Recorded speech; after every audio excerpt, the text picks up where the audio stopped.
Okay, so Agatha was a pain. This is honestly what took this run so long, was I was stuck on Agatha forever, because what basically it came down to is I have to get the freeze on the Gengar. I do want to set up some withdrawals. I want to do that because then it basically makes the Golbat and the Arbok free, because their defense will be so good. I also need to mimic Hypnosis, and if I'm over here trying to withdraw, trying to mimic, that just gives Gengar too much freedom to do his shenanigans on me. And we can't set up on the Golbat because Golbat will every so often use Haze, which is basically just going to get rid of all of our stat boosting, and we don't want to see that. I went for Ice Beam to try to get the one-hit KO, but it wasn't a big deal at this point. But what happens if you knock out the Golbat, Gengar comes in, you're setting up, she might swap into the Haunter. So once we get back to the Gengar, we're going to go ahead and just knock it out with Surf. Well, a couple Surfs, and then out will come the Haunter.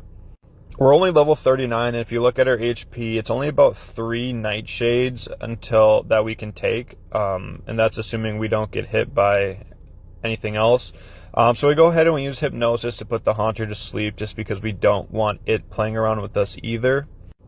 And going for another freeze chance at this late in the stage. It was hard enough to get the first one going, so I just said we're going to go for the sleep.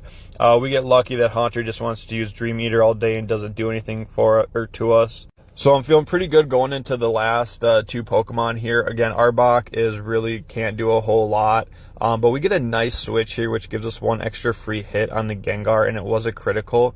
I do go for Hypnosis because I do want to try to put it out. It gets a poison off on me, which honestly could have been a little nerve-wracking, but it didn't end up really doing anything, so probably better than Nightshade anyway. We hit with another Surf, get hit by poison, so we see nothing terrible to happen, but it's a sleep, so nothing terrible really can happen. So at this point, we're feeling pretty free to win the game. We just need to make sure there's no wild shenanigans that happen with the Arbok. Screech, neither here nor there. Our defense is already so good. Arbok's attacks really can't do a whole lot to us because we got those withdrawals up. And it doesn't really have much for stalling moves, so the poison shouldn't be too much of an issue. And we're going to go ahead and Surf, and that should knock out the Arbok, and we finally beat Agatha. So that was pretty fun.